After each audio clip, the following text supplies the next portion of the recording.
आज ही Doubtnut app download करें। Doubtnut पर अपने सभी गणित, रसायन विज्ञान, भौतिक विज्ञान और जीव विज्ञान के डाउट्स का करो सफाया। बस प्रश्न की फोटो खींचो, एक ही प्रश्न को क्रॉप करो और तुरंत वीडियो सोल्यूशन पाओ।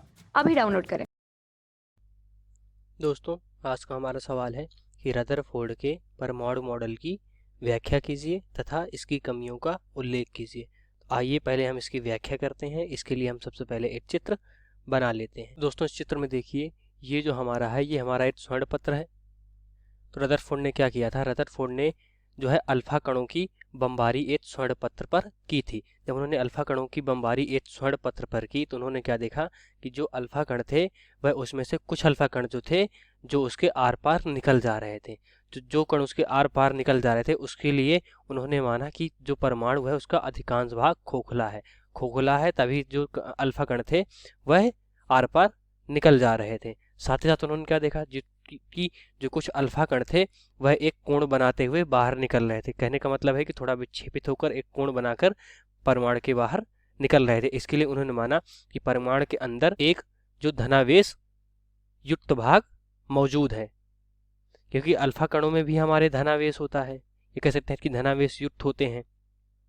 जब धनावेश एक दूसरे के पास से निकलता है तो वह एक दूसरे को प्रतिकर्षित करता है। इसलिए उन्होंने माना कि अल्फा कण जब हम बमबारी कर रहे थे उसमें कुछ अल्फा कण जो है विक्षेपित होकर कुछ कोण बनाते हुए बाहर निकल रहे थे। इसके लिए उन्होंने माना परमाणु के अंदर कोई एक धनावेशित भाग मौजूद है जिसके कारण ये अल्फा कण विक्षेपित होकर बाहर निकल रहे हैं। साथ ही साथ उन्होंने क्या माना कि जो कुछ अल्फा कण थे वह परमाणु के अंदर जा तो रहे थे, जिस रास्ते जा रहे थे उसी रास्ते वापस भी आ जा रहे थे। जैसे आप इस वाले में देख सकते हैं, जिस रास्ते गया उसी रास्ते वापस आ गया। तो इसके लिए उन्होंने माना कि परमाणु के अंदर जो धनावेशित भाग मौजूद है यह अल्फा कण जा रहे हैं और वह जो अंदर धनावेश है वह एक दृढ़ भाग बनाए हुए जिससे अल्फा कण उस धनावेश युक्त दृढ़ भाग से टकराकर उसी रास्ते वापस आ जा रहे हैं। यही रदरफोर्ड के परमाणु मॉडल की व्याख्या है। अब आइए इनकी कमियों का भी उल्लेख कर लेते हैं। तो आइए देखते हैं उनकी कमियां क्या थी। कमियां, इसके लिए चित्र बना लेते हैं।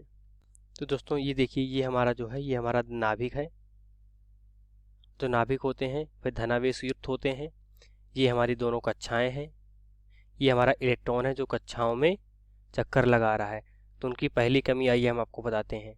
रदरफोर्ड ने कहा था कि जो इलेक्ट्रॉन होता है वह नाभिक के चारों ओर चक्कर लगाता है, और जब इलेक्ट्रॉन नाभिक के चारों ओर चक्कर लगाता है तो वह अपनी ऊर्जा का उत्सर्जन भी करता है। तो अगर कोई इलेक्ट्रॉन ऊर्जा का उत्सर्जन करेगा तो एक समय ऐसा आना चाहिए कि जब ऊर्जा उसकी खत्म हो जाएगी और इलेक्ट्रॉन जो है वह नाभिक पर गिर जाएगा, परंतु ऐसा नहीं होता है। इसलिए उनकी यह पहली कमी थी। उन्होंने कहा था कि जो इलेक्ट्रॉन है वह घूमते समय ऊर्जा का उत्सर्जन करता है। यही उनकी पहली कमी थी। आइए उनकी दूसरी कमी क्या बताते हैं। उनकी दूसरी कमी ये थी कि उन्होंने यह नहीं बताया था कि इलेक्ट्रॉन नाभिक चारों ओर घूम तो रहा है, लेकिन वह किस कक्षा में कि किस दिशा में घूम रहा है उन्होंने यह नहीं बताया था। यही उनकी दूसरी कमी थी। यही हमारे इस प्रश्न का उत्तर है। आई होप आप लोगों को समझ में आया होगा। धन्यवाद। कक्षा 6 से 12वीं से लेकर नीट, IIT, JEE वो एडवांस के लेवल तक 1 करोड़ से ज्यादा छात्रों का भरोसा।